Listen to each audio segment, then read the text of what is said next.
Good evening, fellow board members, Dr. Smith, and attendees. I, Cassandra Phillips, President of the Duncanville ISD Board of Trustees, call this meeting to order. This meeting is called under the Texas Government Code 551.045 based on the declarations of emergency regarding COVID-19 epidemic by the Governor of the State of Texas and the President of the United States.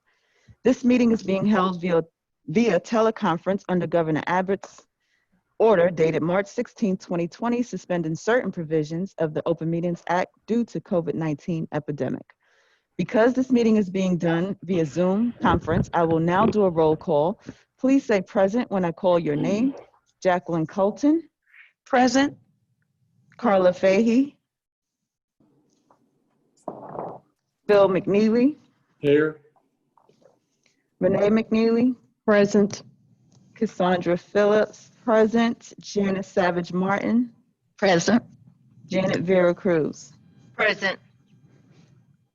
Let the record show that a quorum of Board of Trustees is present, that the meeting has been duly called, and notice of this meeting has been posted in accordance with the Texas Open Meetings Act, Texas Government Code Chapter 551, and Governor Abbott's March 16, 2020 order. We will now go into closed session. All right, it's there. Okay, we are now back from closed session. We will now move to opening ceremonies. And Trustee Vera Cruz will lead us in the invocation as we start the opening ceremonies. Trustee Vera Cruz. Thank you. If you will bow your heads with me. Father, we come together, and in good courage, we pray that you grant this meeting with a fresh boldness, an alertness to your handprint over everyone on this team, over the children and their families.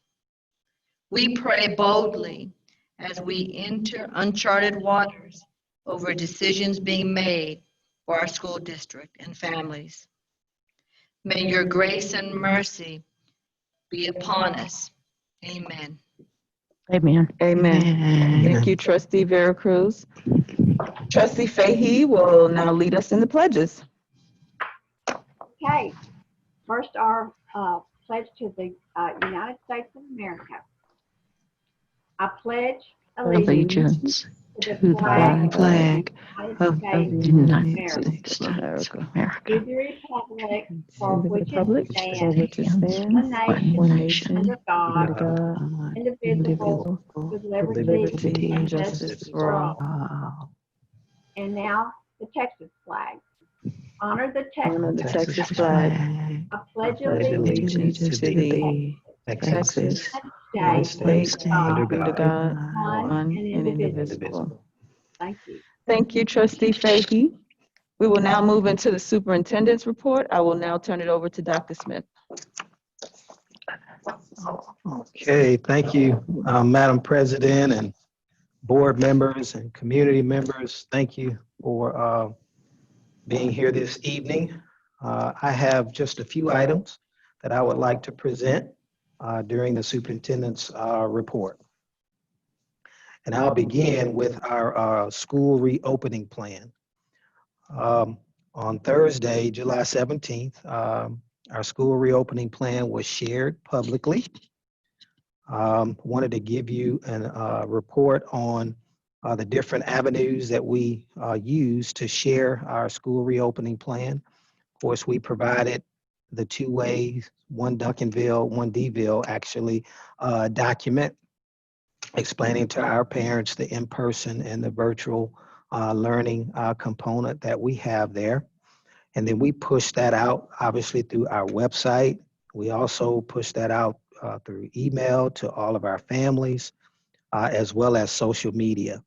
And we track that information through all of our social media, and just wanted to share some of that data with you, specifically from our district Facebook, which really is where most of our community members get a lot of their information. It reached 8,450 people, and it was shared 95 times. And so what we mean by sharing is someone shared it with someone else. So that was a lot of traffic that we were able to get out there. I know our community, they were really waiting on some information for us. And so we're glad to see that much traffic there.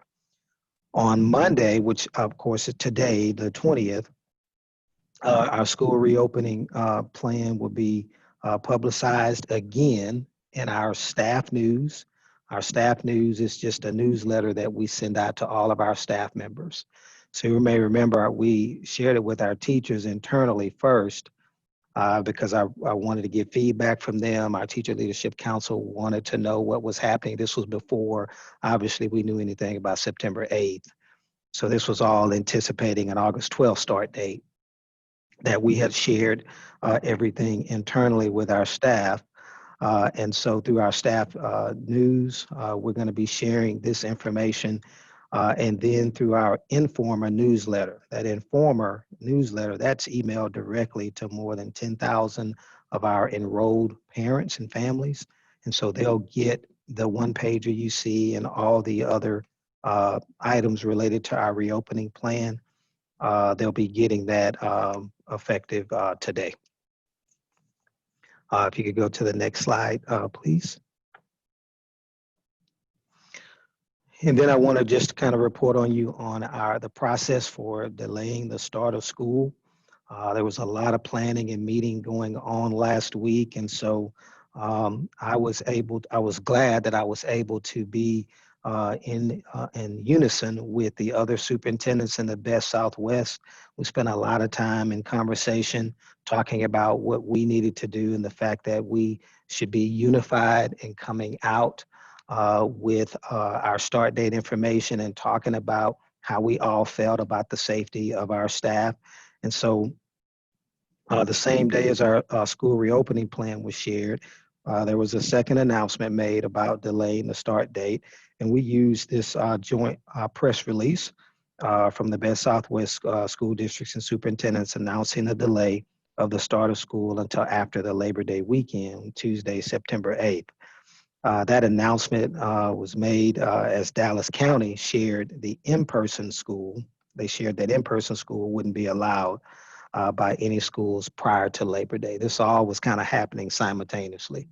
The events were just flowing that way during that time frame. But it was good to be in unity with our other superintendents in the area. In terms of the press release, the email to all the district employees, we did follow our consistent plan and pattern there of notifying our staff. We also use social media to notify.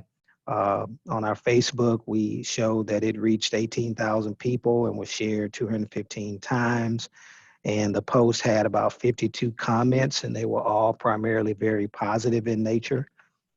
The other thing that I really was pleased with is that all the major news stations in the DFW area, they ran information about our press release and our joint decision to delay. And then also we included an email to our parents about our school reopening plan and the delay of the start of school. So we're really glad that it was information that our parents were eager to receive and our teachers were eager to receive, and the timing just worked out really well for us in that regard. In terms of the employee calendars, I wanted to just also report some items that I think are important for our employees and community and board to know. Our next steps will be, of course, for the board to consider a new calendar. That's later on the agenda tonight, but we had employees that were scheduled before last Friday, I guess, when we got the news about the September 8th. Under our old calendar, there were employees that were scheduled to begin work today on the 20th. And so we spent the weekend notifying those employees about our change and giving them a personal phone call so that they could know that we have delayed the start date for them as well. So that all took place this weekend with Ms. Brown and her staff notifying those employees as a result of all of the calendar changes. And so we'll continue to provide that updated information based on the board's approval later on this evening on the board agenda item. Next slide, please. Also wanted to report on the enrollment. Our enrollment process is continuing. All of our enrollment process is taking place online. And so on our website, there is an enrollment section there, and our parents are going online to enroll. And we are asking our parents to commit to either in-person or virtual by the 31st.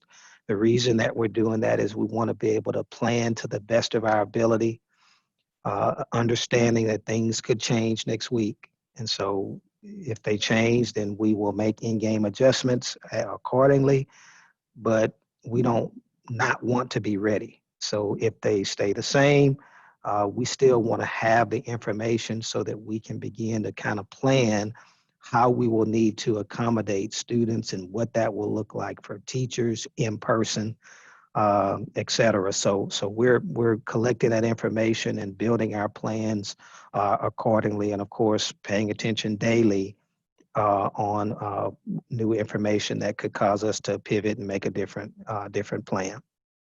But we're responding also to questions, lots of questions, as you might imagine, from parents trying to digest all of this information and all the moving parts, and it is confusing. And sometimes you have grandparents that are trying to serve as parents of their grandkids and may not be tech savvy. So we get that and understand that. So we are trying our best to reach out and provide support to help our parents with the enrollment process. So we have emails that are going out. We have voice calls that I will record, and also other members of the leadership team will record today and weekly. And just messages to remind parents of the deadline to provide time for planning to accommodate the two different learning models, both the remote or virtual and the in-person. The next item that I wanted to share with you, report on, was about Operation Connectivity. Last week, the Texas Education Agency, we had a phone call late last week, I think it was Friday afternoon. And the purpose of that phone call was to address this initiative that's being pushed out by Texas Education Agency called Operation Connectivity. And basically what it is, the purpose of it is to address the lack of connectivity and internet access and technology devices in districts. I think the state realizes that, you know, as they make their plans, not all students across the state, and especially in Duncanville, have access to internet, broadband, and devices. So they did a survey. It was very last minute. I literally was on the phone last evening with our Chief Technology Officer, Ms. Shantae Cowan, and we were going through the survey information because the deadline was Sunday night. And so we needed to make sure that we didn't want to miss out. We didn't want Duncanville to miss out. And so basically what TEA is saying is that they will basically place bulk orders for districts across the state. And what they are inferring is that they will be able to get those items to us sooner rather than later, versus like we've already placed orders, but everything is on back order and we may not get them for another couple of 2-3 months. Well, what TEA is saying is that they will be able to provide this items to us much sooner. And so we certainly hope that is the case, and we didn't want to miss out on that if it is. It did require us to match some funding, and so I'll be bringing that to the board later. But one other thing I think that's good for us is that within that process, TEA says that if we've already made expenditures to address the digital divide in our community, then after a certain deadline, they would provide some financial relief for that. And so for the $2.8 million that y'all approved, I guess it was our last board meeting that we did that, that you all approved, then they are saying that we can expect some relief there. So hopefully, I'm hopeful that all of that will indeed play out that way. But I wanted to share and report on that with the board, that hopefully we'll be able to get that information. And essentially what this will do is put more devices in our homes and will assist with connectivity. So hopefully everything will go through with that.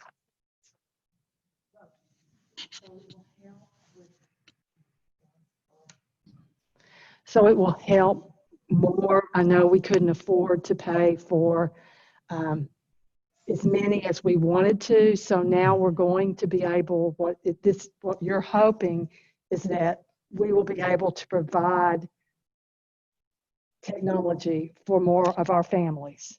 Yes, it will help tremendously. Okay. If they are able to deliver in what they're saying, it will help us tremendously to provide more devices for our students and our families. Yes, Right.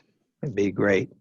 And so I'll be reporting on more details on with you all. But we were excited to be able to get that done. The last item that I have for you in terms for reporting purposes is just the superintendent's professional council. The teacher leadership council is made up of teachers of all across the district. And under normal circumstances, we meet regularly throughout the course of the school year. And we meet in person. We typically meet here in the boardroom, and we discuss items that are important and appropriate for the teachers and that they want me to know. And so we've continued those meetings through the Zoom meeting process. And so they have been very valuable to me in terms of getting feedback and understanding teachers' fears and concerns as it relates to COVID-19. And we've had some great conversations. I'll tell you, our teachers, they love their students and they want to come back, but they know, and they know they need to come back, but they also are very fearful of their safety and their family safety. And so it's not a situation where our teachers in Duncanville don't want to come back to serve their students. They do want to come back. They love their students. They wish they could be teaching their students. They know how important it is to be face-to-face with their students. But the health crisis definitely is very much at the forefront. And they shared that with me, and they continue to share that with me. I have another meeting with them this week. And so I will be able to update them on our reopening plan and answer any questions that they have or questions that are funneled to them through their teacher cohort groups on their campuses. So I'm looking forward to that, and I get good insight, and it's just good for me to know firsthand how our teachers feel about everything that's going on. And it helps me in my decision making so that when I'm sitting at the table, you know, I don't have that blind spot and thinking about it just from an administrative standpoint. I'm able to have that teacher feedback in my mind and in my head and in my heart to help drive some of our decision making. So that's been really good. Actually, we meet this Thursday on the 23rd. And then just also board, I've been continuing my one-on-one meetings with, I'm sorry, I didn't mean to say principals, with teachers. And so I have made an effort to reach out to our last several teachers of the year. We have one-on-one Zoom calls. I have several scheduled this week. Ms. Taylor, who is one of our teachers of the year this year, I have a meeting with her. Also have a meeting with Tammy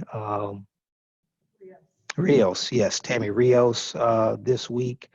And Javon Taylor, who is at the high school this week. And these are one-on-one meetings that I have with our teachers, our teacher leaders throughout the district. And we simply talk about teacher concerns. And so wanted to share that with you. But I do want our parents and our community to know that the teachers in Duncanville, they know how important it is to be in front of their students. They made it clear they miss their students. They are so ready to teach their students, but they understand that everybody's health is top priority. So we're going to be working through that together. And so I wanted to share that with you all. That concludes my superintendent's report tonight, Madam President. Thank you. We will now move to recognition. So I will turn this to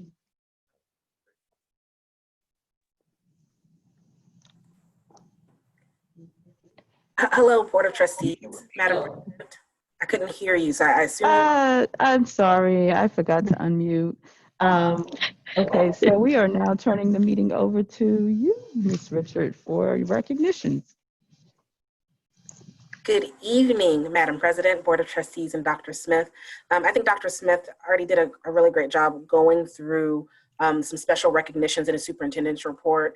And so in turn, I'm just going to turn it over to Ms. Phillips because I believe you have some special recognitions that you would like to provide today. Yes, ma'am. Thank you. Okay, at this time, the Board of Trustees would like to present our Superintendent, Dr. Mark Smith, who was named the Region 10 Superintendent of the Year with a congratulatory gift. Wow. Man, thank you Okay. so Thank you, much. Jody. This is for you. Thank you so much. You're welcome. You're Wow. welcome. Just a little. So somebody told you my hobby, huh? Thank you so much. Thank you, board. I really appreciate this. This is so nice of you to do this. It's a joy working with our school board. You are top notch. You care about this district. You care about our students. And I want to tell you, it is so so much better, so much easier for a superintendent to work with a board who has the heart and care that you all have.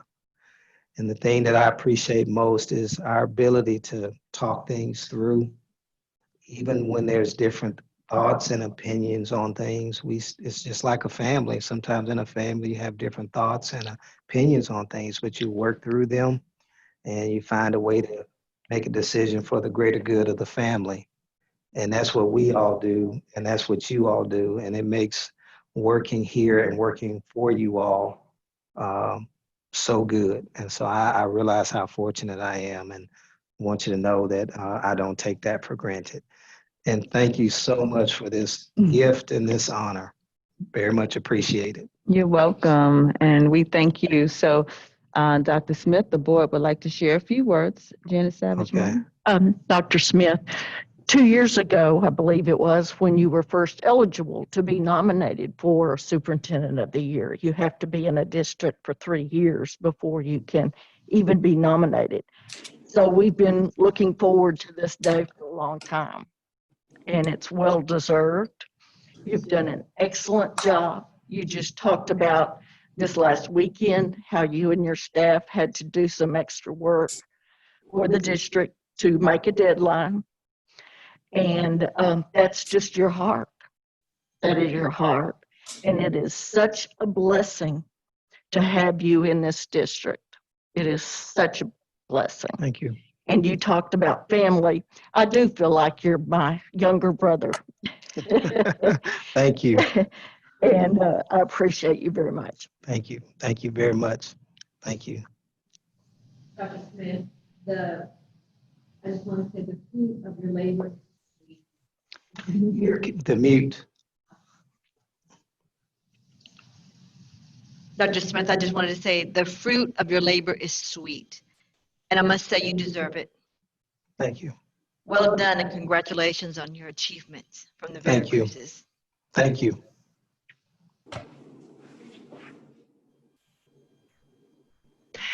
Dr. Smith, we would just like to thank you for the exceptional job that you have done.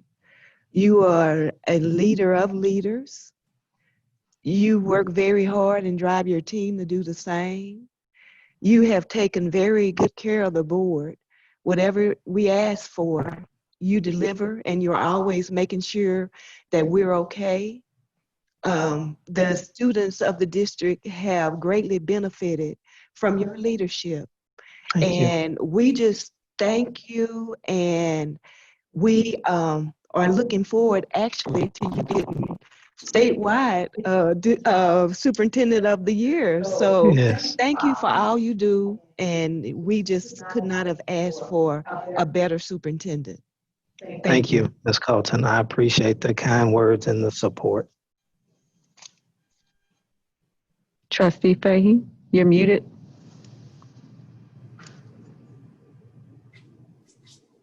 boy, would my husband like to have a button like that? Dr. Smith, in 2016, the board had a very important decision to make. Hiring a superintendent is one of our responsibilities, and usually it's very time consuming and very difficult. Well, yes, it was time consuming, but I think I can speak. It was not a difficult decision. You have continued to be supportive of the students, the staff, the community, and especially your board. I so much appreciate how focused you are to see things in, to the very end. You're just always so well prepared for everything, presentations, school board meetings. It's not a decision that I don't think anyone we've just never regretted. I appreciate the fact that you know the difference between a leader and a boss. You fit in that leader category because you work so well with other people. And in the very beginning, I was kind of worried about if you could make those harsh changes, but you have, and I'm so proud of you. That never regretted that decision, and we're so blessed to have you, and I hope we can keep you for years to come. I appreciate you. Thank you for the kind words. Thank you for your support. I just wanted to tell you that I have enjoyed working with you these last few years. That's probably one of the best decisions I've made or voted for you to hire you. You've gotten Duncanville back on top where we've been my whole career here. And that's what we brought you in for, and that's exactly what you've delivered. Everything you said you were going to deliver. Proud of you. The only reason you hadn't got this before is because we had to wait 3 years. So you deserve it. Now don't get a big head and go back to work. I appreciate your kind words and your support. Thank you. And I will do. Well, I'm going to piggyback off of what Carla said. A few years ago, I remember that day vividly, and it was a long Saturday, and we had an important decision to make. And you were number 7 that night, as I recall. And I also remember thinking that the board knew at that time we needed to go in a different direction, that we just academically were not going where we needed to be. And so we had shoved out our new strategic plan, of which I don't think I remember having seen a district-wide plan up until that point. And you took that plan and you ran with it. And what I want to say about you that I admire the most is you have high expectations for everybody. And I would say, I'm not sure if I had been working, that I would always say it was easy to work for you because of your expectations. But what I want to say is there's nobody that works any harder than you. You roll your sleeves up, you do what is supposed to be done, and you won't allow people to get in too big of a pity party. This is just what we have to do, exactly what we're doing right now. It's not perfect, but we're going to go on and we're going to pivot. And I want you to know, and I've said this before to you, I've been here a long time and I went through a lot of superintendents. Some I liked better than others. But I feel like God put you here for us at this time. And you are the perfect person that we needed to lead us in this uncharted territory. And I have all the faith in the world that you're going to help us get through it. Thank you. I appreciate you. Thank you. Thank you very much for the kind words and your support. Thank you. Means a lot. Okay, 7 voices with 1 message. One of appreciation, celebration, support, encouragement, and thankfulness. Dr. Smith, you have turned our district around in 4 short years, and we cannot thank you enough for your focused and dedicated leadership. We thank you, and we look forward to your guidance through the pandemic and beyond. And we hope Yes. you enjoy your gift. Thank you. I will indeed enjoy my gifts. Thank you all. Okay. All right. We have the Superintendent of the Year for Region 10 sitting to my right here. Okay, we're going to keep on moving. All right. So we will now move to communication from citizens to discuss pending agenda items before the board. And we do not have any communications from citizens regarding pending agenda items. So we will move to the consent agenda. And do I have a motion to approve the consent agenda? So moved. Thank you, Trustee Savage Martin. Second. And Trustee Renee McNeely, second. Okay, if the board has a question, comment, or discussion, please state your name and whether it is a question, comment, or discussion.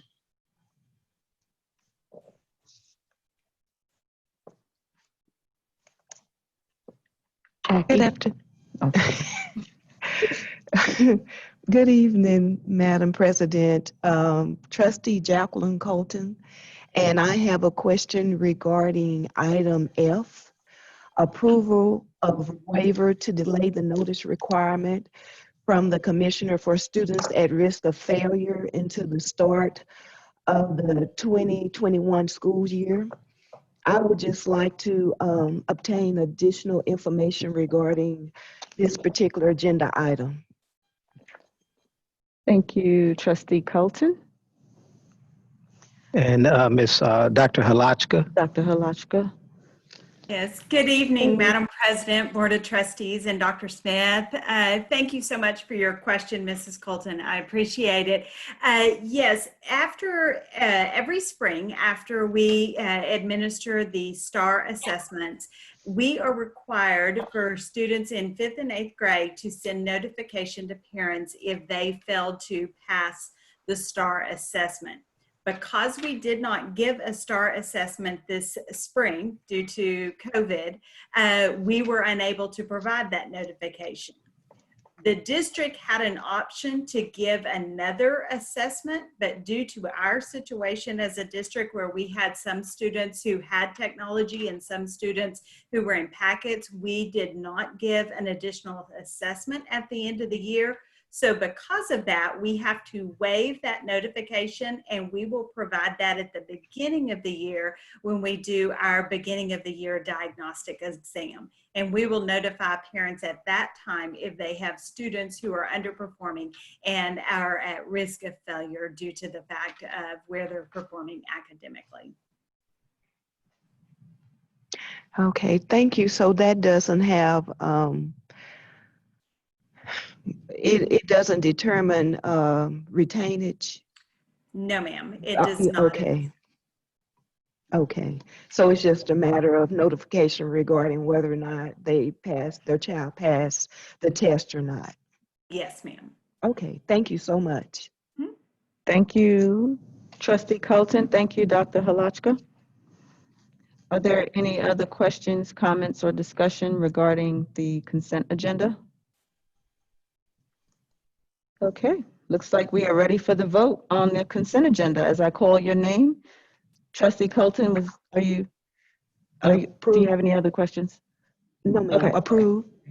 Okay, so as I call your name, please say yes if you vote in favor of, or no if you vote to oppose. Jacqueline Colton? Yes.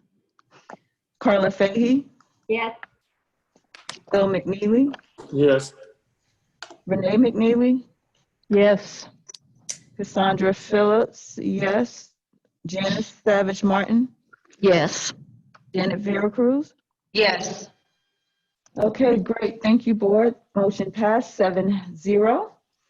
We will now move to the action agenda item. We will now move to the action agenda. And the first item is resolution for extension of leave during precautionary exclusion. The presenter is Ms. Kathleen Brown. Good evening, Madam President, Board of Trustees, Dr. Smith. It is my pleasure to bring this resolution to you for consideration this evening. As an option to support our staff, to maintain employee morale, reduce turnover among employees in the light of the COVID-19 pandemic. So as you all know, the Families First Coronavirus Response Act, it provides an opportunity for employees who've been diagnosed with COVID-19 or they've been asked to quarantine or isolate by either a federal, state, or local order to have access to up to 10 days or 80 hours of emergency paid sick leave. The Act further goes on to provide an opportunity for employees to apply for extended family medical leave to care for a child whose school or daycare may be closed due to COVID-19, and that could potentially last for up to 12 weeks. It's important for us to note the reason for us bringing this resolution is that a school district that is asking an employee to quarantine or isolate is not considered a federal, state, or local order.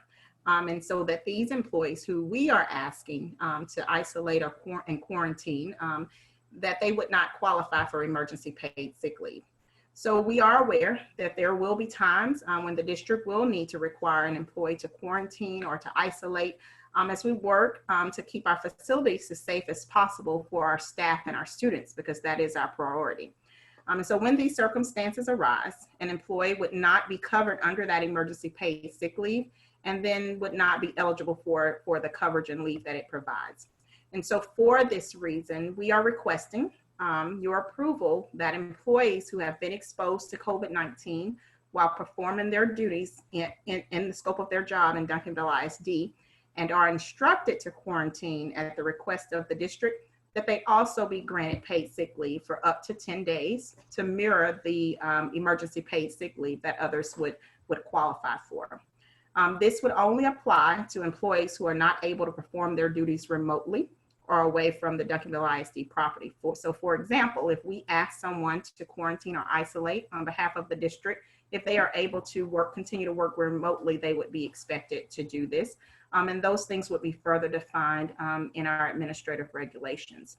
And so we are asking your approval of this resolution for additional paid leave to employees who are unable to perform their duties remotely and who are instructed not to report to work due to exposure to COVID-19 while performing their job duties at Duncanville ISD for this upcoming school year.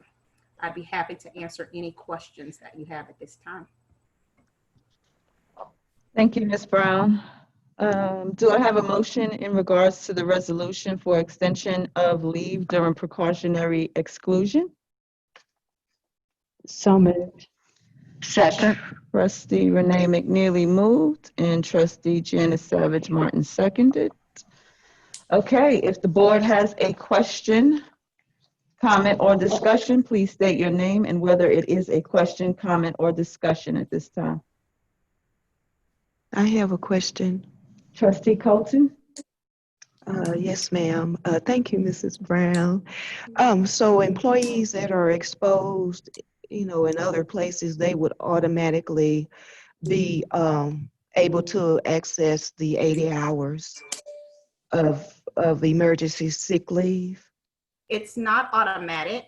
It has to be documented that they've been ordered to quarantine or isolate, but with that documentation, yes, ma'am, they would be able to qualify for emergency paid sick leave. Okay. And then, so basically the same provisions would apply to them as are stated in the staff report. Yes, ma'am. Now, if they are qualifying for emergency paid sick leave, they would get up to the 10 days as well. This resolution is for those employees who wouldn't qualify because they were exposed here at work and they have not been asked by a federal, state, or local order to quarantine. But of course, our priority is to keep our staff and our students safe, as safe as we possibly can during this pandemic. And so this is our good faith effort to make sure that if we believe it's best for someone to remain at home, that we are providing time and provision for them to be able to do so. Okay, so this is kind of like a catch policy. Yes, ma'am. Okay, thank you. Absolutely. Thank you, Trustee Colton. Thank you, Ms. Brown. Are there any other questions, comments, or discussions regarding the extension of leave during precautionary exclusion? Okay, thank you, Ms. Brown. You're welcome. Thank you. We are ready for the vote on the motion resolution for extension of leave during precautionary exclusion. As I call your name, please say yes if you vote in favor of or no if you vote to oppose. Jacqueline Colton, Yes. Carla Fahey, Yes. Phil McNeely, Yes. Renee McNeely, Yes. Cassandra Phillips, yes. Janice Savage Martin, Yes. Janet Vera Cruz. Yes. Thank you, board. Motion passed 7-0. We will now move to action item B, adjustments to certain teacher salaries for equity. The presenter is Dr. Ed Bigby. Good evening, Madam President, Board Trustees, Dr. Smith. If you recall last meeting, we asked you to approve a $100 increase for all employees to guarantee equity with employees that we currently have on staff and then new hires that are coming in. As Ms. Brown and her staff started working through the salary schedules, it was noted that there's more than $100 between some of the higher end steps. So in order to maintain that equity, we'll have to adjust just teachers, some of the teachers from $100 to $500 because there's differences between those higher end steps of more than 100. So what we're asking to do is allow us to adjust those salaries so that whatever level current teacher is on, they'll be making more than somebody that's hired in on that same level next year. It's the same thing that we asked you for last time. It's just there's a graduated amount on the higher end schedule that we didn't take into account. It's probably cost in the range of $48,000, and we really think we can absorb that within our current budget. Be happy to answer any questions or try to clarify that. Okay. Thank you, Dr. Bigby. Do I have a motion in regards to adjustments to certain teacher salaries for equity? So move. Trustee Jacqueline Colton, sorry.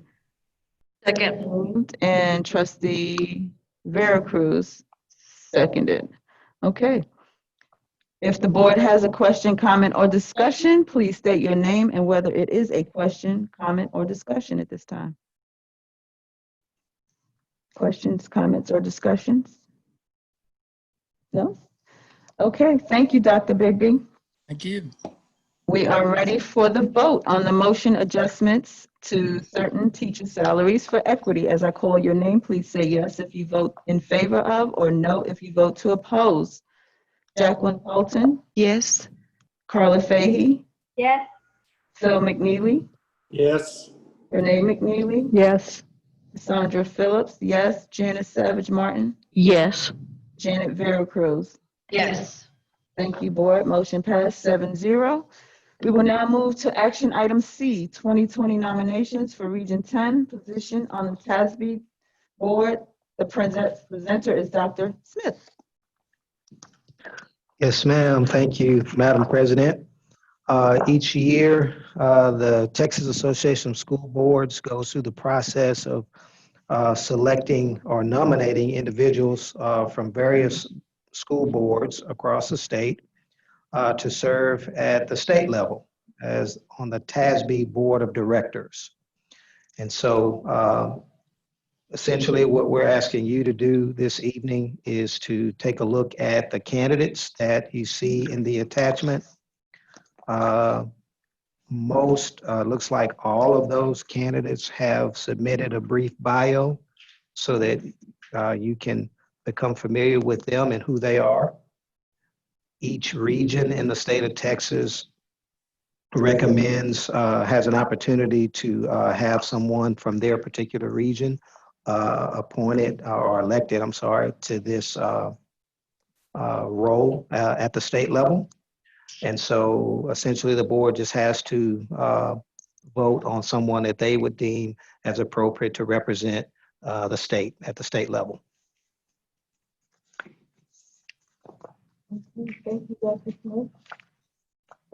Do I have a motion in regard to the 2020 nominations for Region 10 position H on the TASB? This is Janice Savage Martin, and I would like to nominate Kevin Carbo. He is seeking re-election to the Region 10 Texas Association of School Boards Directors. He served in that capacity for 2 years, and he is a trustee in Mesquite ISD and has served in that position for 24 years. Thank you, Trustee Travis Martin. Do you have a second? Second, I'm sorry.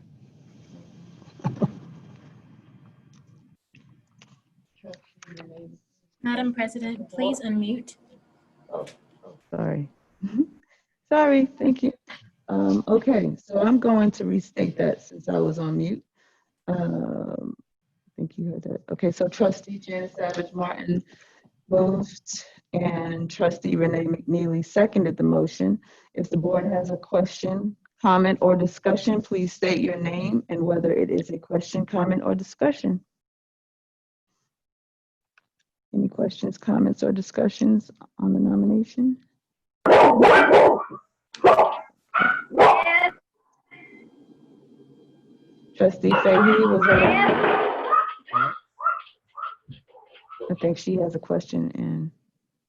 I voted yes. Oh, we didn't get there yet. Oh, I'm Okay, sorry. we're headed there. I just wanted to make sure there weren't any questions, comments, or discussions. Okay, so we are ready for the vote on the motion for the 2020 nominations for Region 10, Position H on the TASB board. As I call your name, please say yes if you vote in favor of, or no if you vote to oppose. Jacqueline Colton, Yes. Carla Fahey, Yes. Phil McNeely, Hard vote, but yes. Renee McNeely, Yes. Cassandra Phillips is a yes, Janice Savage Martin, Yes. and Janet Vera Cruz. Yes. Thank you, board. Motion passed 7-0. We will now move to action item D, interlocal agreement with the city of DeSoto for police services. And the presenter is Chief Shavella Hampton. Madam President, Dr. Smith and Board of Trustee, I'm here to speak to you on the item listed there on the agenda. So, back in, if you all recall, back in 2018, I brought before you all several interlocal agreements, and one of them was with the city of Duncanville PD. We have an active interlocal agreement with Duncanville PD, which allows us to use their jail facility for housing of our prisoners from time to time. I was recently informed by Chief Brown that he was going to propose to his city council to close the city jail due to budget purposes. Once I received the word that he had, that the proposal had been approved by the city council, I reached out to Chief Costa with the DeSoto Police Jail, who now houses inmates for the city of Lancaster, the city of DeSoto, the city of Cedar Hill, and then starting on October the 1st, they will be housing prisons for the city of Duncanville as well.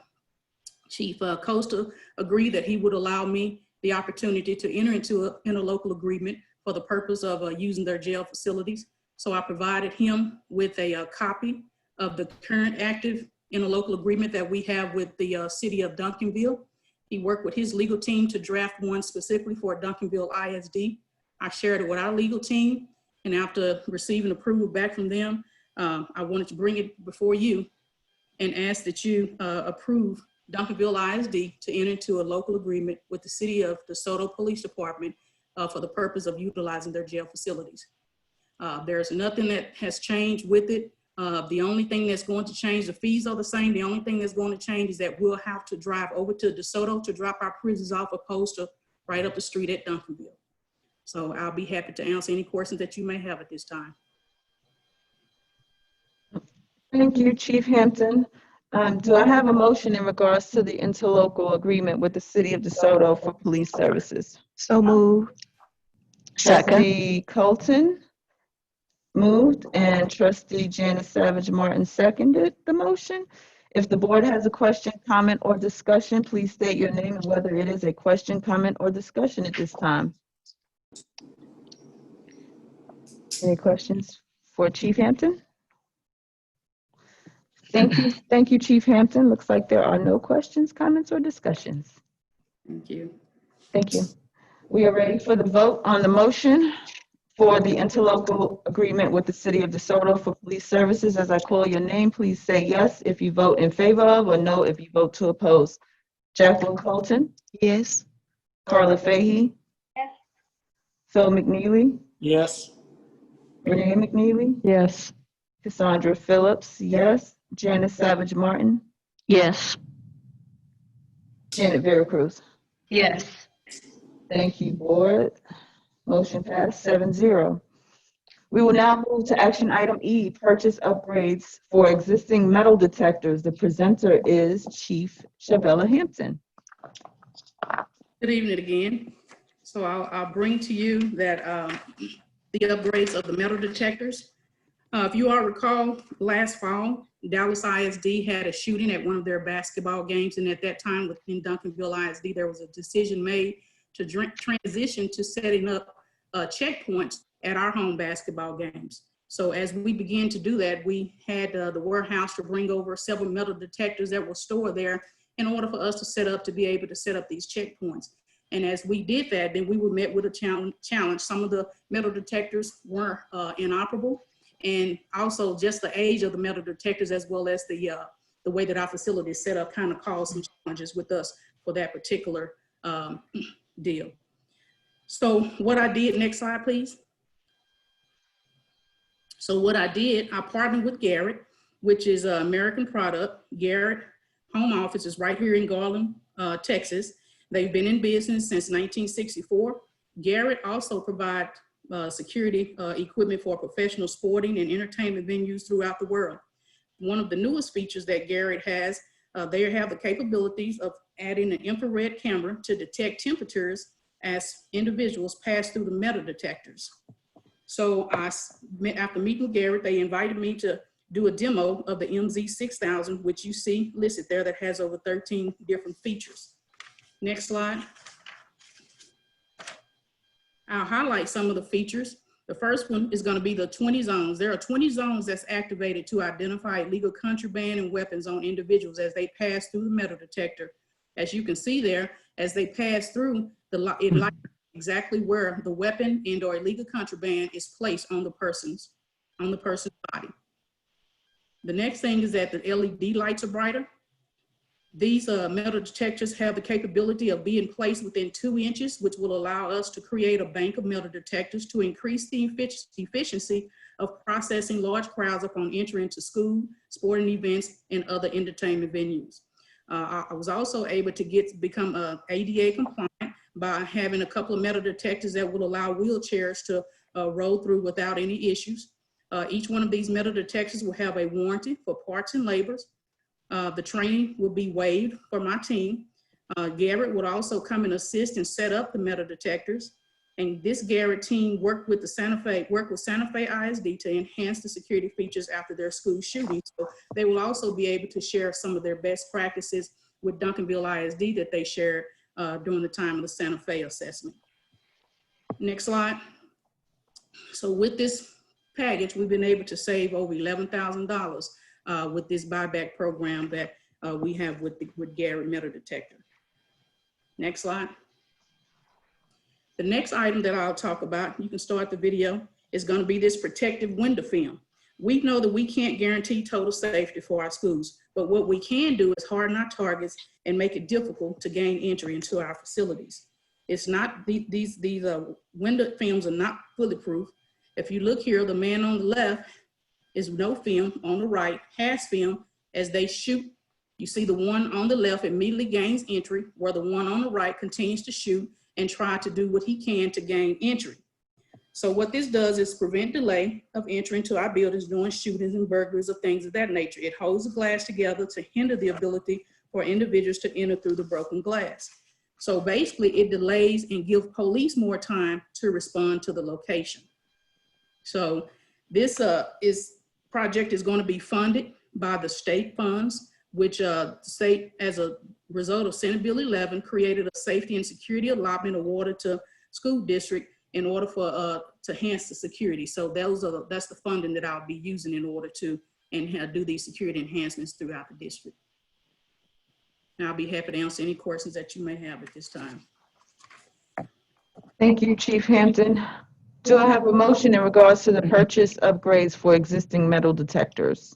So moved. Trustee Phil McNeely moved. And trustee Janice Savage Martin seconded. If the board has a question, comment, or discussion, please state your name and whether it is a question, comment, or discussion. Yes, Janice Savage Martin. How many units are you purchasing or we getting? We're going to be purchasing 21 units, and I believe 4 or 5 of those units are going to be ADA compliant, which allow wheelchairs to go through them. And this is basically to help us because we have multiple events going on at the same time most times. We have a football game and a volleyball game, so we want to be able to have enough equipment to secure both locations at the same time. Thank you. Chief Hampton, we're very privileged to have you as part of our team. Thank you, ma'am. I'm glad to be here. Amen. I second that. Trustee, Any other questions, comments, or discussions? Trustee Colton? yes, ma'am. Thank you, Chief. I just have a question regarding the window treatment. Where will it be installed? We're going to install it, and I'm going to look at installing in phases. The first location that I've looked at, of course, is at the high school in the fishbowl area. The window coming in, and then the glass that leads over into the principal's office, and then the back of the cafeteria that leads from outside in the tunnel are some locations that we've looked at already. So we'll continue to do our assessment throughout the district and add it as the funding becomes available. Okay, and then also, does the district have a security plan? As far as we do have a security plan as far as things that need to be enhanced. I mean, I do an assessment quite often and enhance those things such as the metal detector that need to be enhanced. But as far as a plan written down, no. Okay. All right. Thank you. You're welcome. Thank you, Trustee Colton. Thank you, Chief Hampton. Any other questions, comments, or discussions? Okay, I think we're ready to move on to the vote. Thank you, Chief Hampton. We are ready for the vote on the motion purchase upgrades for existing metal detectors, not medical, metal detectors. As I call your name, please say yes to vote in favor or no to vote to oppose. Jacqueline Colton? Yes. Carla Fahey? Yes. Bill McNeely? Yes. Renee McNeely? Yes. Cassandra Phillips, yes. Janice Savage Martin? Yes. Janet Vera Cruz? Yes. Thank you, board. Motion passed 7-0. We will now move to action item F, reopening plan with revisions to the 2020-2021 calendar. And the presenter is Dr. Smith. Okay, thank you, Madam President and board members. Thank you for this opportunity to present this item. I'm going to ask either Dr. Halachka or Melissa to share your screen and bring up the reopening plan on the website as I speak. But board members, the health and safety of our students, our staff, and our community, of course, are our top priorities.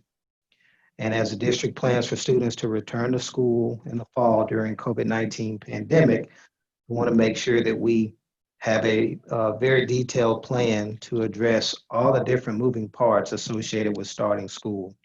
Our staff, we've developed a very detailed reopening plan, which was shared with you on July 15th. And the plan communicates to our staff, our students, and our families details associated with a safe return to the school year. As we've shared the various components of the plan is already live on our website. And so our parents are able to access the plan, and you see the tabs that are there.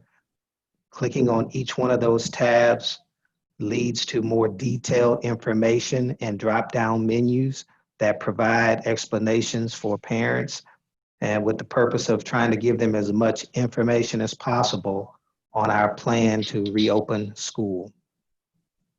Obviously, our plan is very much a fluid document that we have to be able to make adjustments at any given time, as indicated by just last week's events. We presented information to you during a workshop. The very next day, there was an emergency meeting called by Judge Jenkins, and now we have a new order to start school September 8th. So that's just an example of how quickly things are changing, and I do anticipate more change as we move forward. But we had to have a starting point to inform our staff, inform our parents, and to give them as much detailed information on the various aspects of our reopening plan. And so we've provided this via social media outlet for all of our parents to be engaged in that process. In the partnership with the Best Southwest superintendents, we are proposing and recommending that we push our start date back to September 8th. This will allow us obviously more time to plan accordingly for the school year and try to manage the various moving parts. We also have some recent information that we've incorporated into our plan regarding what September 8th will look like. You may have heard that there's been additional 4 weeks granted to school districts for remote learning. So we do have, for example, if we start September 8th, we have the option of those first 4 weeks to go all virtual. Obviously, that is a challenge for us because not all of our students have access, but nevertheless, that is an option, and we do, we have that reflected in our plan if we are able, if we have to move in that direction. In addition, the state has granted 4 additional weeks on top of those 4 weeks with board approval and with approval by the state. So once our board approved that, then there's a process we'd have to go to the state to get approval for. But that's in the event that we still, according, based on the pandemic and the data at that time, if we still needed more time to go all virtual, that opportunity is there for us to do so. And so, that's all a part of our reopening plan to consider those pieces. Obviously, the challenge would be for us in an all remote scenario is that's not really possible for us to do in such a short period of time. But that opportunity is there. And if the connectivity grant comes to play for us from the state, then we would be able to utilize that those devices and the broadband support to help in that regard, if that is where we are. So we'll continue to monitor daily, continue to plan daily, and continue to make in-game adjustments and continue to communicate to all of our stakeholders. But our plan is will be now available for everyone to take a look at. We are continuing to provide support for parents or grandparents who may be challenged in just trying to navigate some of the technology pieces. And so we are following up with phone calls, et cetera. And so tonight, really what we're asking you to do is to approve our reopening plan with the understanding that it's not written in concrete and that we will have to make adjustments.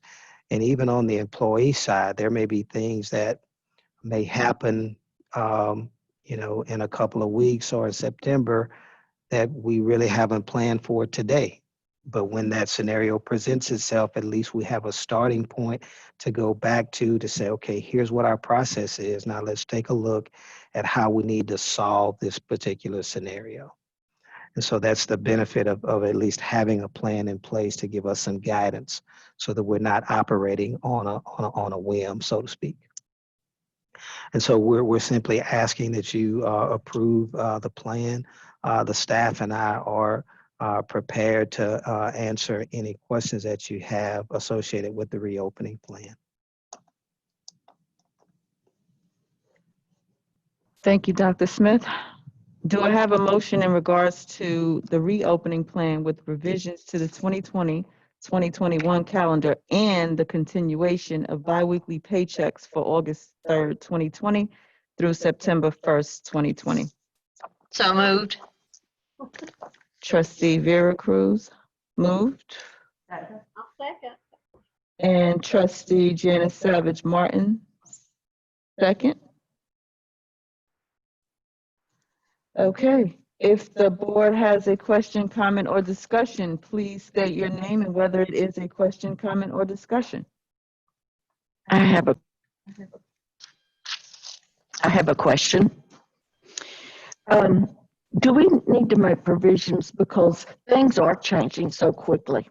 We had that meeting and the next day on the news, they had changed things. Do you have the authority to go ahead of our next meeting and go ahead and make what changes you need? I do have authority. Most of what we change is more administrative, day-to-day Okay. type functions. However, because of the magnitude of this, I just feel more comfortable bringing Sure. those changes to the board. So, I won't be making any decisions, especially that impact our employees and impact our families, without bringing it back to the board. Even if the timing worked out where we really didn't have time, then I would just ask for a special call meeting. Okay. Because, like, for example, we didn't know about the TEA grant. Nothing against TEA. I guess it was just kind of a last minute thing, and so we had to get that done this weekend. So that would have been a scenario where I had to go ahead and act to submit that so the district wouldn't miss out. And then I would just follow up to have a meeting with the board to make sure that you're informed appropriately. So yes, I do have some authority, but I'm always sensitive to making sure that I am keeping you in the loop appropriately. And to the degree that the timing works out that way, I want to be able to do that. Thank you, Dr. Smith. Thank you, Trustee Janice Savage Martin. Great question. Any other questions, comments, or discussion? No? Trustee Jacqueline Colton. Dr. Smith, what happens when someone in the classroom tests positive for the virus? Awesome. Excellent question. I want to show the board what we have for that. So, Dr. Halachka, if you could pull up the tabs again, and if you could walk through the form that we have that shows the steps for employees, and it will be very similar on the student side. Good evening. Okay, there you go. I was just going to ask if you could scroll up.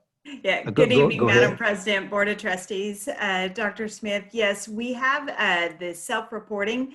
This is actually the student self-reporting flow Okay, chart good. that we have here. We have student self-reporting forms in both English and Spanish. So if a parent finds out that their child has been diagnosed with COVID, or if someone in the household has been diagnosed and the student has been exposed, they would use these self-reporting forms and notify us. As a result of that, we would go through our process here. And I know it looks pretty overwhelming, but there's a lot of steps we want to follow to make sure that we are doing everything to keep our staff and students safe. So within the first 24 hours here, there are specific things that we would do in order to communicate to all the appropriate staff members and any other students or staff members that may have been exposed. We would also initiate sanitation practices immediately, and then start doing extensive monitoring of the situation to look for any additional symptoms or signs of students who may have, or staff members that may have been exposed, to checking temperature more regularly, looking for any symptoms. And of course, then our actions will continue based on what we see. If we see an uptick in cases, or if we see a stabilization, no other cases are reported, that would determine our next actions. But we wanted to make sure that we considered all possibilities in this flow chart, and make sure that our staff as well as our parents all knew what our process would be in order to ensure the safety and wellness of our students and staff.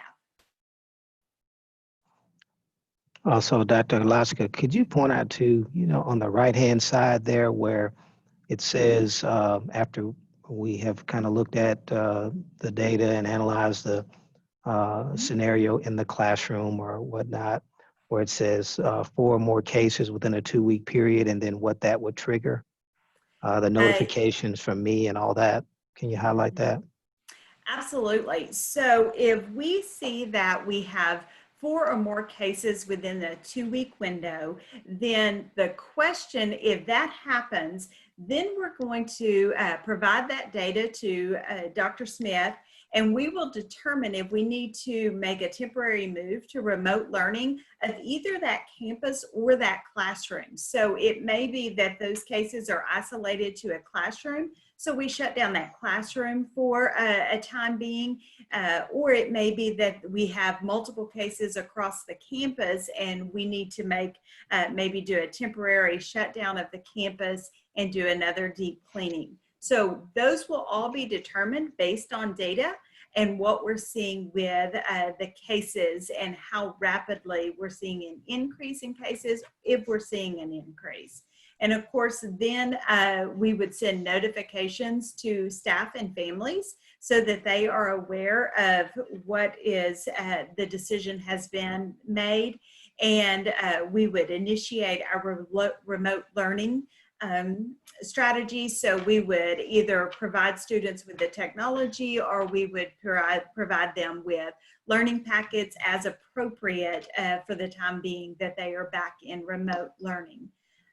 So of course, our goal is to always keep staff and students safe and healthy. So we're going to be cautious and make sure that we're not returning them back to the setting until we feel confident that we have any cases have been mitigated and symptoms are under control. Thank you, Dr. Alaska. Mm-hmm. I have Trustee, a follow-up. I'm sorry. Trustee Renee McNeely has a question, and then we'll come back to you. It could be to Dr.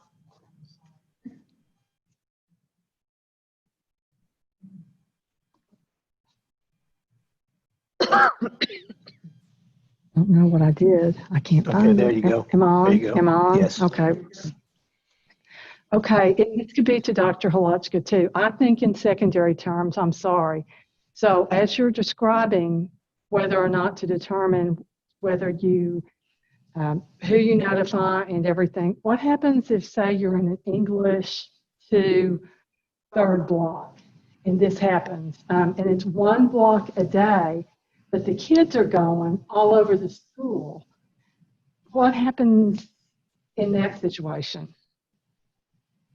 Great question, and I'm going to actually bring in our subcommittee chairs on this as well. I know Dr. Nix has had quite a few conversations, as well as Mrs. Fields, with their committees, but ultimately that's where the data is important. We will track that transmission and see all those students, if that student has gone to every single class they've gone to, we will need to notify the students in those classes that they may have been exposed. And so we will start tracking that contact so that we make sure that we are collecting data to determine where we may need to make additional closures or determinations about remote learning. Dr. Nix, Ms. Fields, is there anything you would like to add to those? Good afternoon, Board President, members of the board, Dr. Smith. And thank you, Dr. Halachka. Absolutely what you said is correct. And Ms. McNeely, you always bring great questions because the secondary is such a challenge. And so this is no exception. To your point, a 3rd block English class gets that. What Dr. Halachka said is immediately important, because that's why it's so important for us to do the tracking of students, where they are, where they're going, what classrooms they're in, who they're in contact with. Because it may be that that's not an isolated situation. It may be that that's a situation where it hits multiple classes. And so what we are planning for at the high school level is not just where our students going to be, but what happens in those situations when we do have classes. Where would we shift those students? Where would we have other opportunities for learning to take place while cleaning is taking place? Because as you know, we can't shut down the whole high school for those situations. So we are planning for that as we speak, identifying those locations. And to be quite honest with you, we're having to look at things like Shine Auditorium and West, the West Conference Room and things of that nature to plan for that. But that's what we're currently doing now with Mr. McDonald and his team. Okay. Thank you. Thank you, Dr. Nix. Thank you, Renee.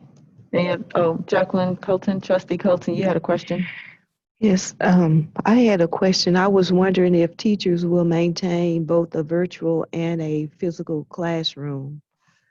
If in the event, the classroom is shut down. Yes, ma'am. That is the expectation, is that they will maintain a classroom through Google, or for younger learners, Seesaw will be the learning platform, and we will make sure that they have that ready and set to go should they need to go remote. Yes, ma'am. Okay, thank you. Ms. Cassandra Phillips, I have a question. This is Janet Veracruz, and I have a question regarding notification. Parents notifying, while there's a plan set in place, I'm very concerned with how the parents report back to us. Did y'all mention, or did someone mention they have to go into the system to say, I have COVID, or can they make a phone call? They can actually do either. What we have seen so far is that sometimes we have, it's been a teacher that has submitted because they have been informed. Sometimes it may be a nurse that could submit on behalf of the parents, or it could be that a parent calls it in to student services or health services, and we will enter it for them. So any way works for us, as long as we get the notification and we're able to document and track, and of course monitor those contacts. Thank you. Thank you, Trustee Veracruz. Thank you, Dr. Halachka and Trustee Colton and McNeely, Renee McNeely. Thank you all.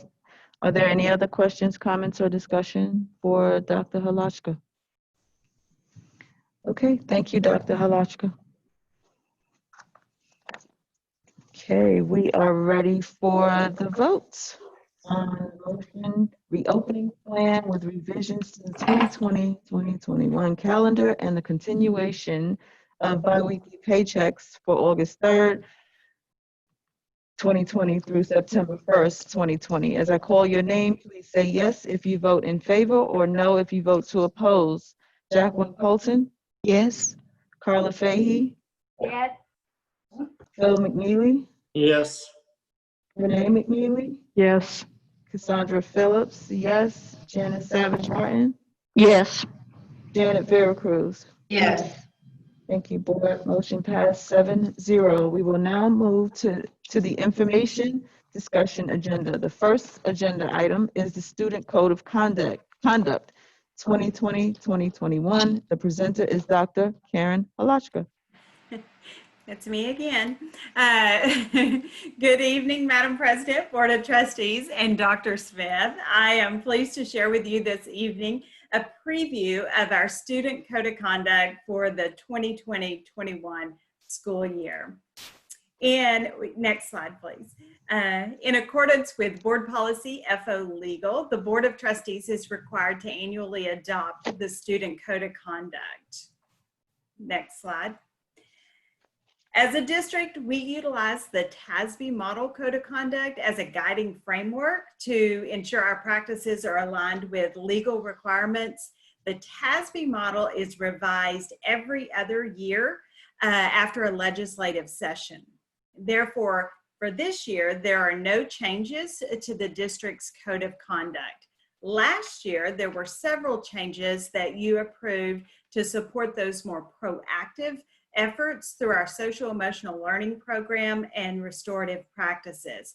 There were also some changes to the level 2 infractions and consequences regarding drug offenses, and we updated the section regarding the consideration of mitigating factors.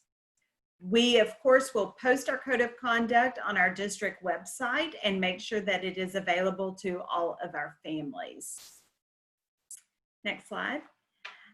I will be bringing the code of conduct back next month for approval, but at this time, I'm happy to answer any questions that you may have.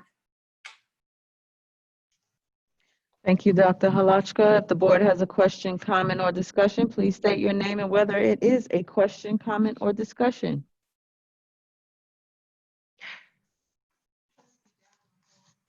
You're muted.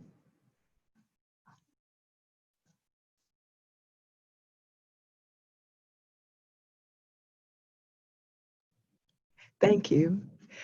Okay, Trustee Jacqueline Colton. I have a question regarding any COVID or virtual learning provisions that might need to be incorporated into the student code of conduct. I guess, has it been evaluated to determine it's sufficient to cover the environment in which we're operating now, because we didn't have all of that, last year? You are exactly right. And we did consider those factors. We did have a committee that reviewed this, and we still feel as though the code of conduct is appropriate. There may be some areas in which we have to make some more administrative decisions based on individual student needs as a result of COVID, but we feel that there's enough flexibility in our code of conduct that allows for those mitigating factors and other considerations as we make those decisions. And you actually did that last year. You were very proactive, not even realizing it, but that adding those components about socio-emotional, making sure that we are taking proactive measures, those are all things that will help our students through this COVID crisis, and making sure that we're utilizing and looking at those mitigating factors when making disciplinary decisions. Thank you, Dr. Halachka. Thank you, Trustee Colton. Trustee Renee McNeely has a question. To piggyback off of what Ms. Colton asked, I guess I'll be more specific. My question in my mind is, I think, okay, again, you have a student. Your video. Oh.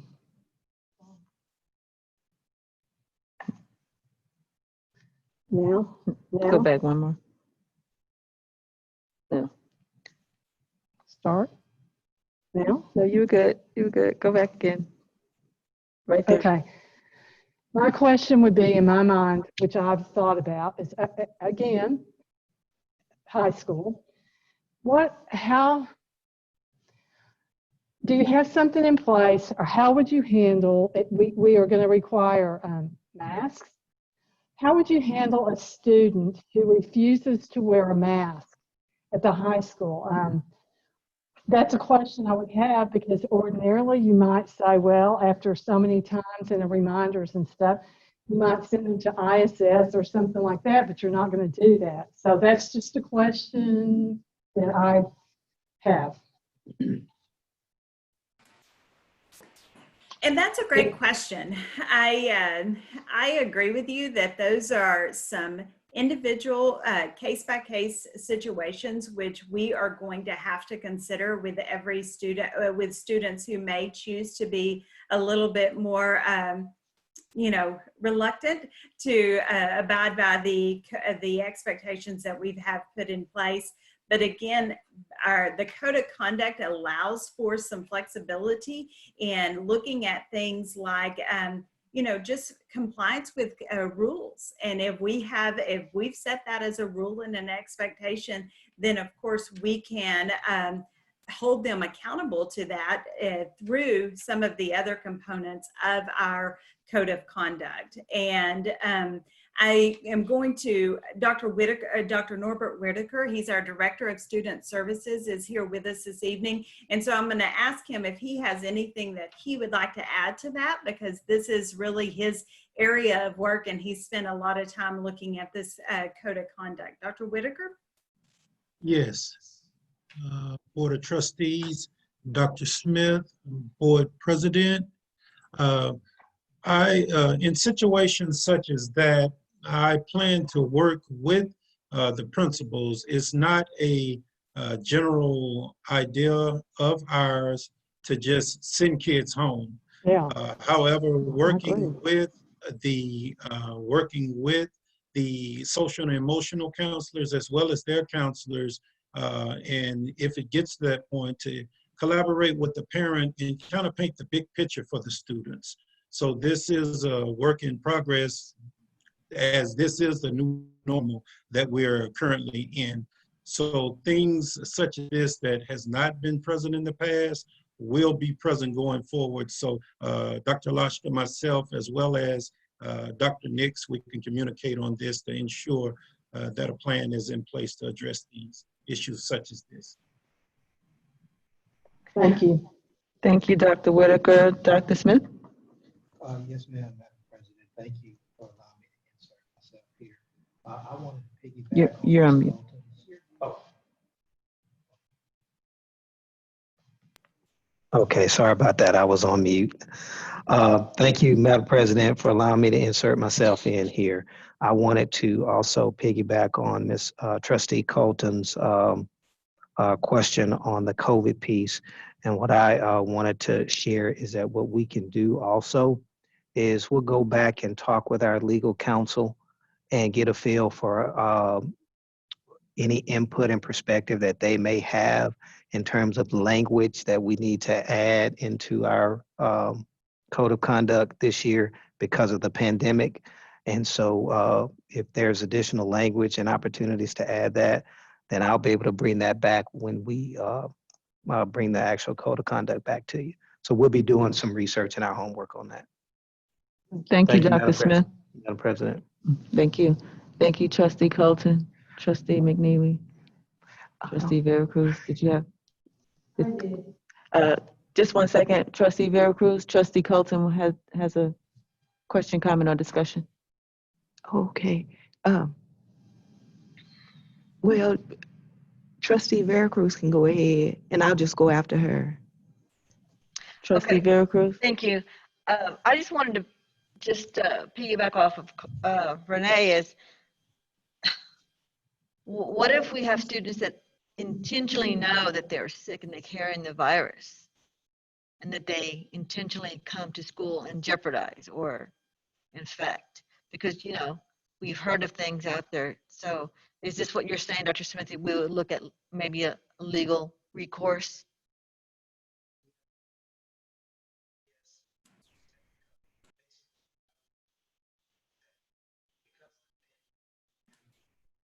Dr. Smith, you're muted.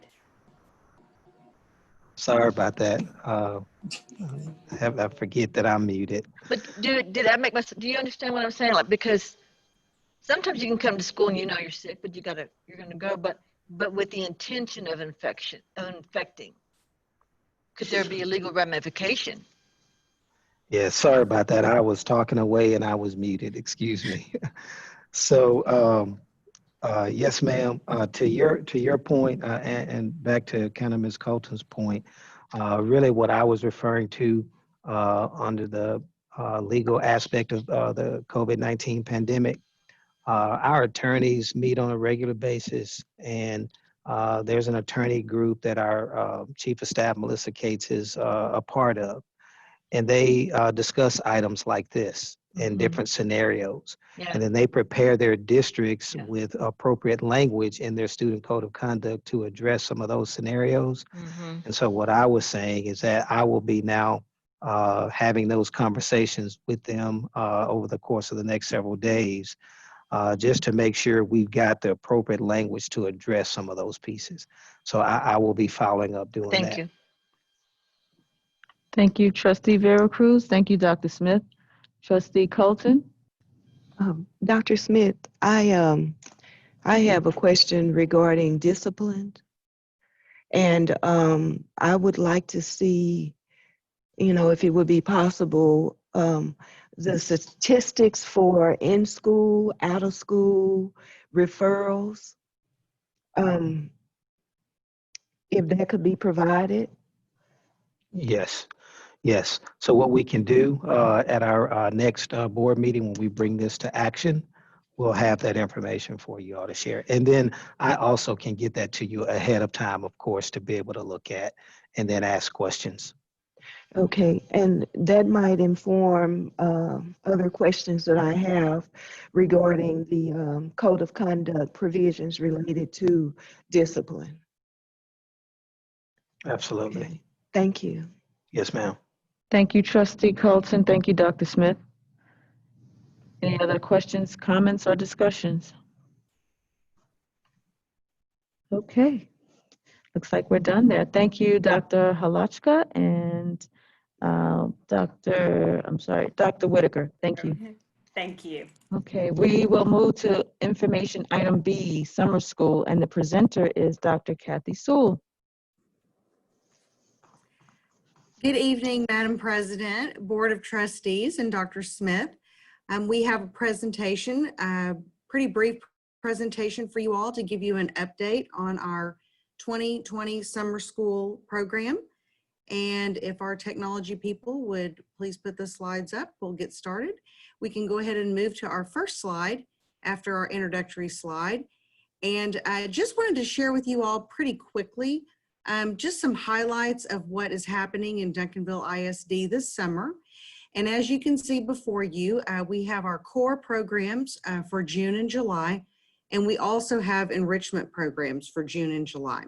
So this chart here gives you an overview of our programs that are for our core programs, dual credit, as well as our special education extended year program, credit recovery for students who needed to recoup some credits they might not have been successful in during the year, and credit acceleration. We've had a handful of students who wanted to increase their credits beyond what they already have for their graduation plan. And then we also have our PACE extended learning program. I would like to commend our PACE program and Ms. Hudson, the principal at PACE. She actually engaged in the extended learning opportunity for the first summer this year at PACE. And so we had 5 actual students who were eligible for graduation due to extending the summer program at PACE.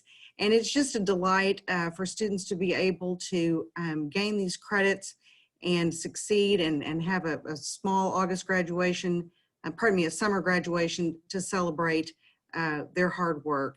And so all of our students in all of these areas in June really did a great job, and we've got a lot of success in our virtual situation to celebrate for June in our core programs. Our next slide will show you some of the June enrichment programs, and wow, we have career technical education program after program for architecture, cosmetology, education and training. You can see the list goes on.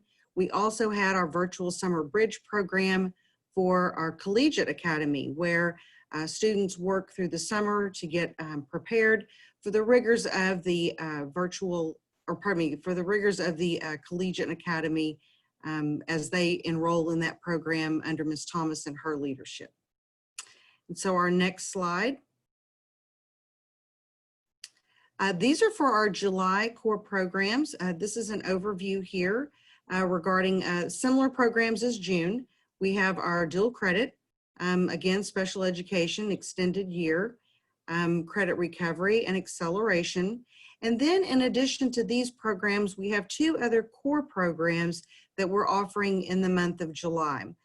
First is our pre-K and kindergarten summer support program, which is for bilingual and general education students.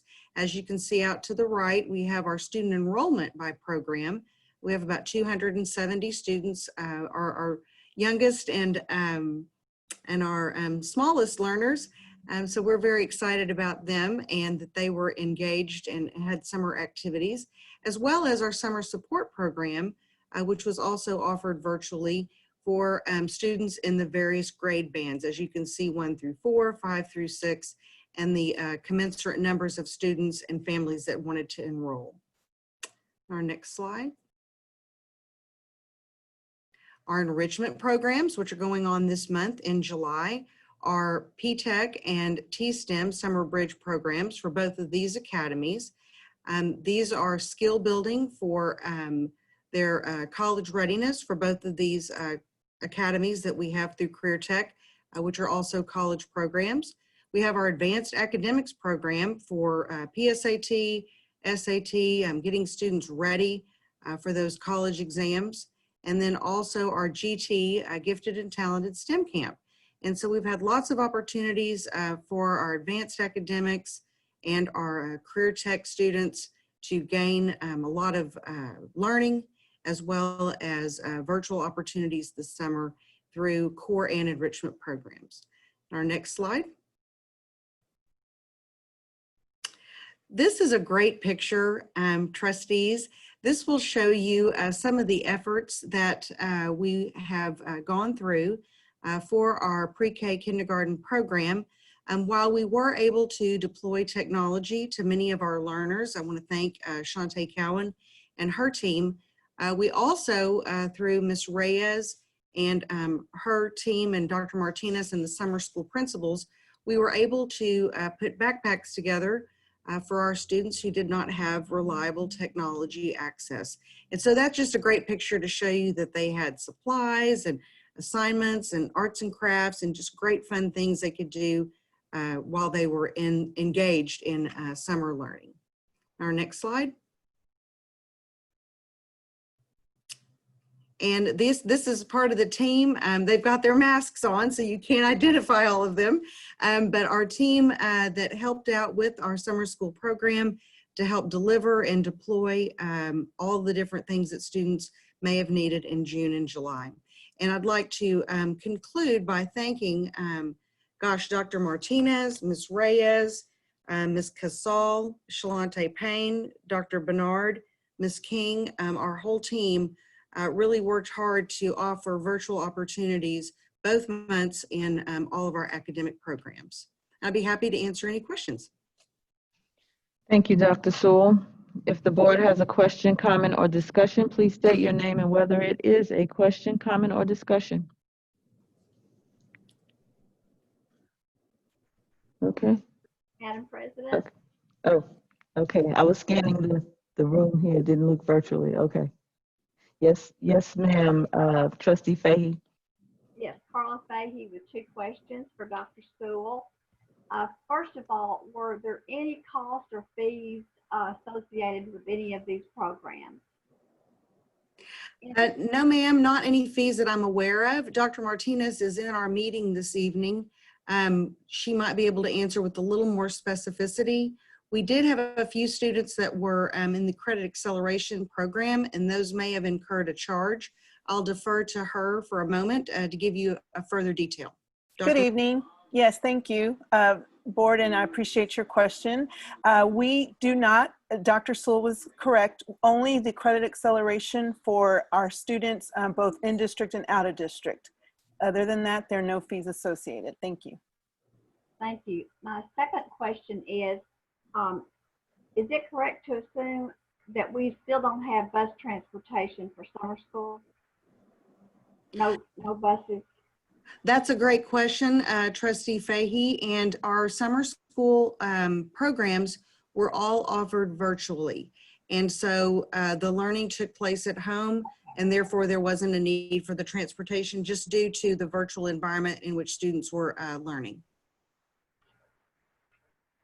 Some of those were kind of hard to have, not hands-on, I would assume. Some of the CTE classes, but if anyone can do it, you guys can. I appreciate you. Thank you so much. And yes, those virtual opportunities were under development, and Ms. Payne and her team really worked diligently to research and connect students to those opportunities. So we did do well considering it was virtual, and we did have some good attendance. So we're very excited about that. Good. Thank you. Thank you, Trustee Fahey. Thank you, Dr. Sewell. Are there any other questions, comments, or discussions for Dr. Sewell? No? Okay. Thank you, Dr. Sewell. Yes, We ma'am. will move on to information item C, instructional materials, and the presenter is Dr. Sewell again. Yes, ma'am. Thank you, Madam President, and thank you, Board and Dr. Smith. We have another update for you on our instructional materials. If we'll go to the next slide, I'll give you a quick update of our key areas of focus. We do have our Proclamation 2020, which that entails our high school English 1, 2, 3, and 4, as well as the English electives. We have consumables for 2021, which are our work textbooks that go along with our adoptions. And we have our dual language program. I'll highlight that in just a minute to give you all an update there, as well as some department requests for fine arts and advanced academics.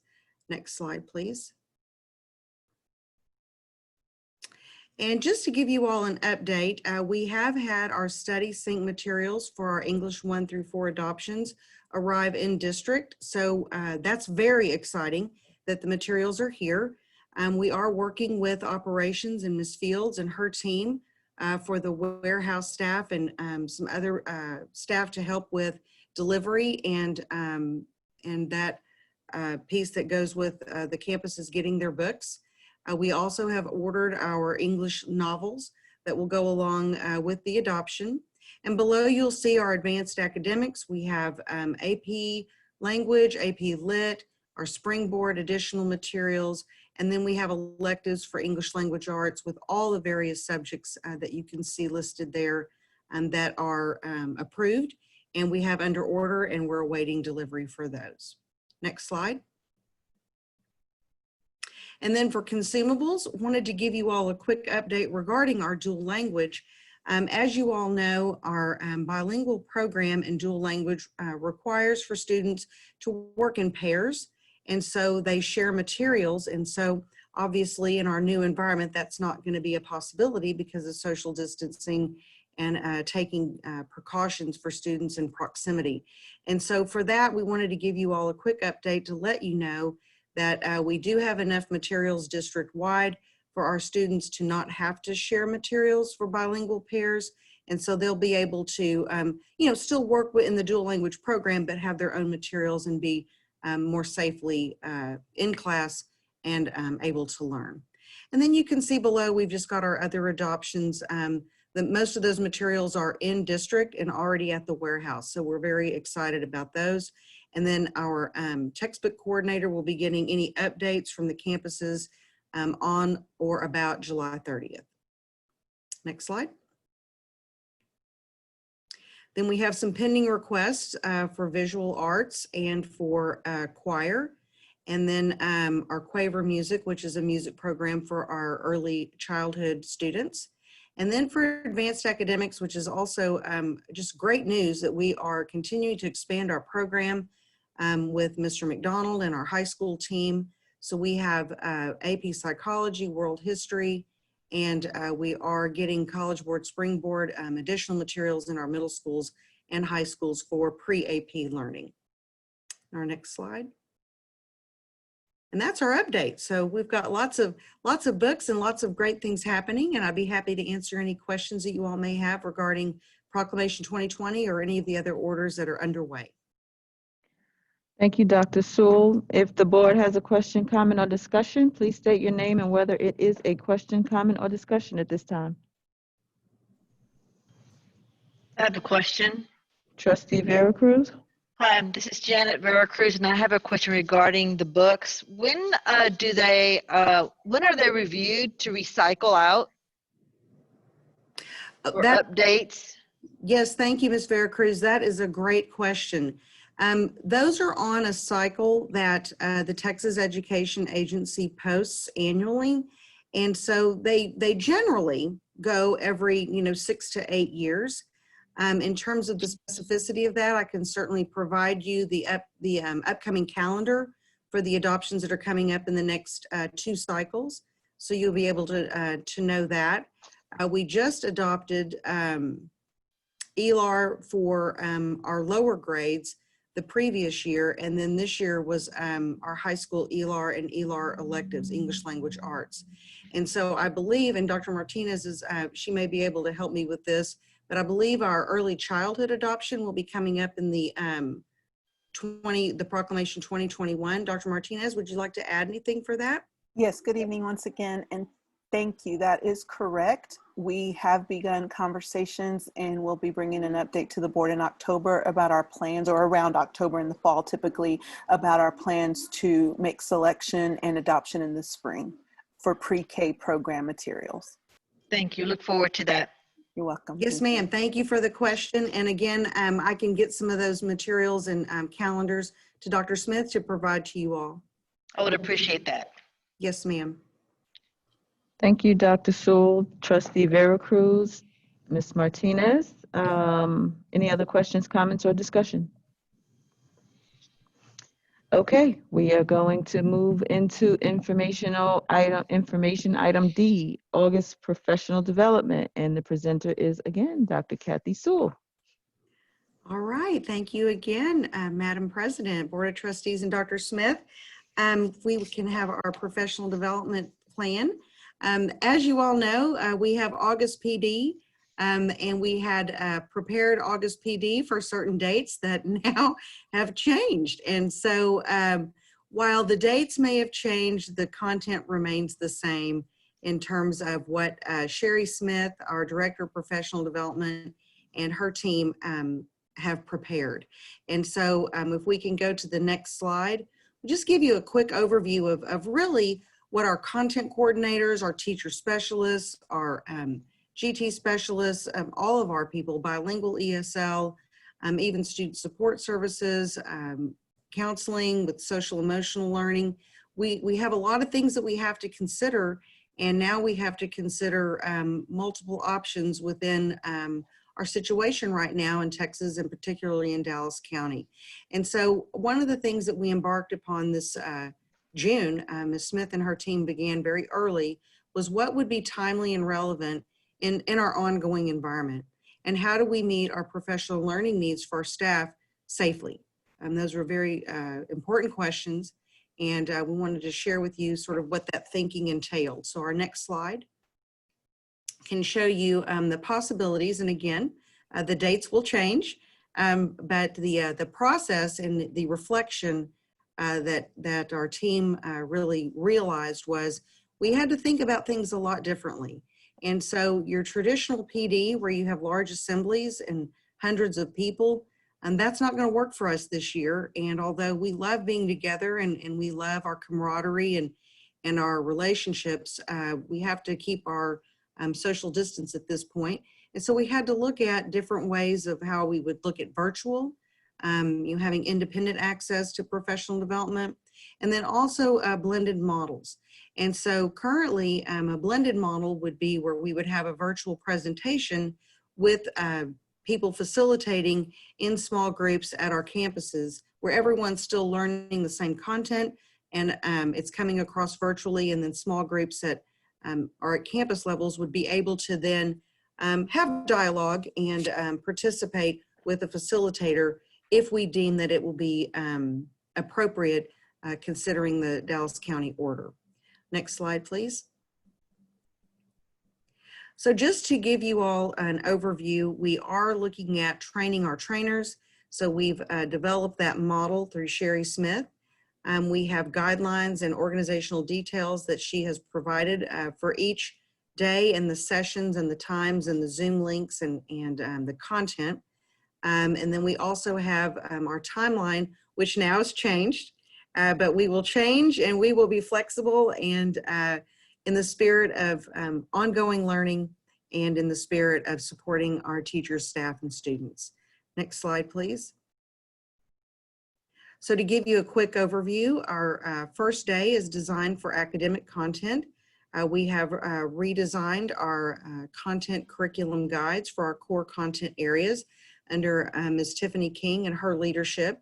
We've really revamped those and put together great pacing guides for our teachers. On day 2, we're looking at technology.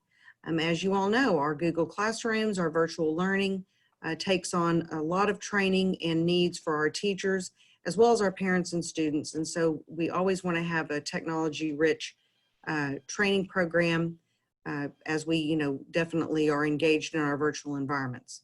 Our social emotional, as you all have mentioned earlier this evening, our students and teachers, this is a new time, and this is, it brings pause, and people are isolated in some cases, and this does create social emotional needs.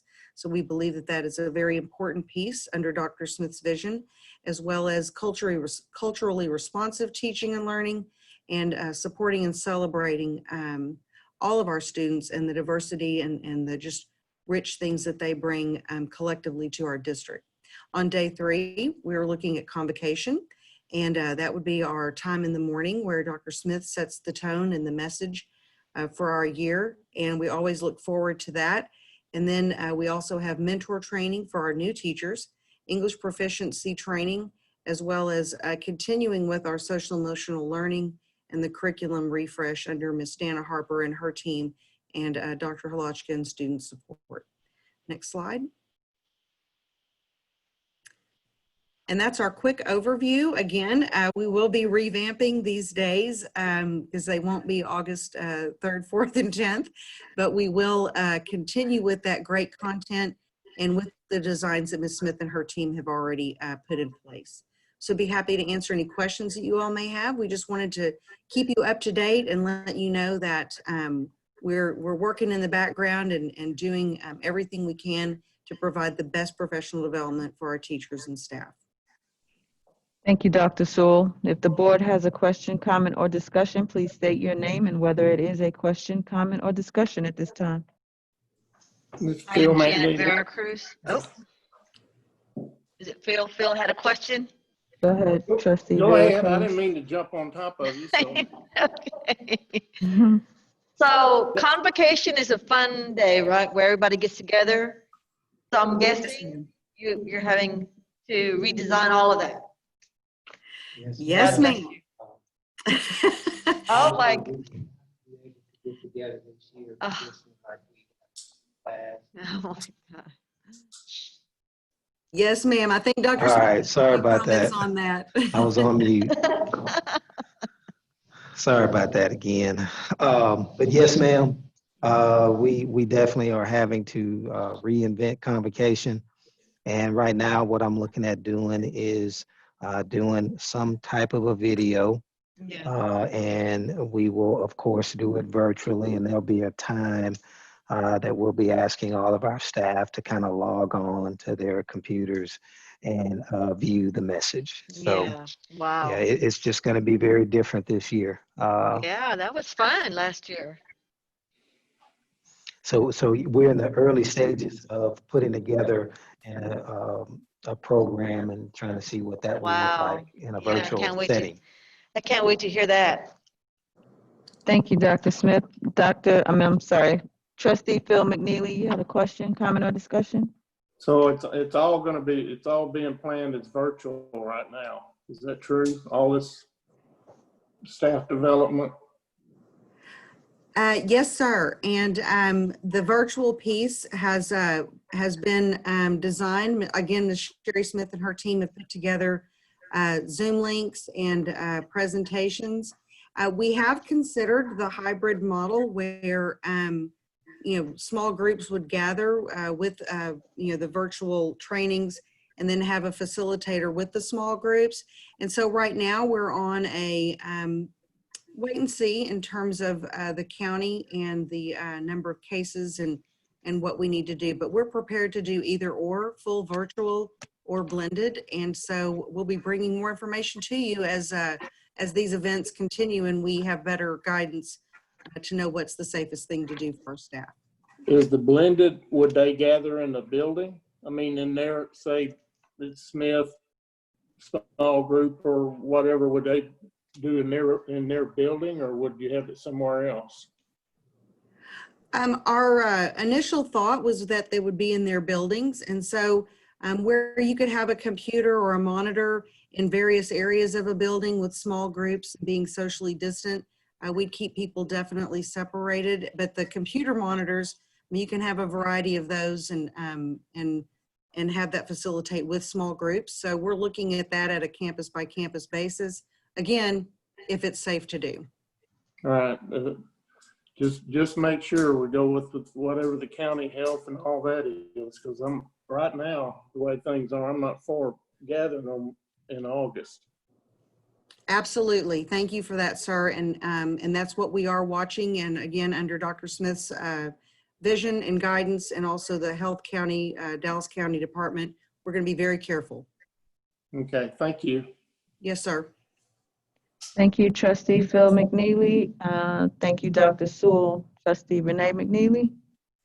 Dr. Sewell, I just want to say too that I know that you have a day set aside or part for the technology piece.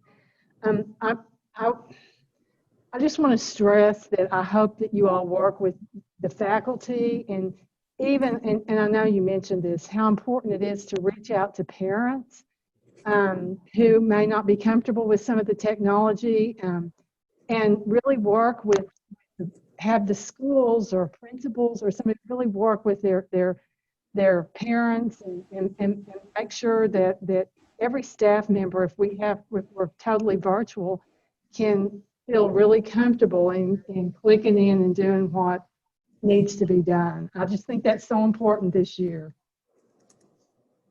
Yes, ma'am, absolutely. And we did in the spring actually begin some great parent trainings with Ms. Goodman and some of our elementary teams and our content coordinators. And so we want to continue that, as well as with our parent liaisons, Ms. Zamora and Ms. Amelbert, in terms of that outreach. I think it's very, very important. I agree with you completely. Thank you. Yes, ma'am.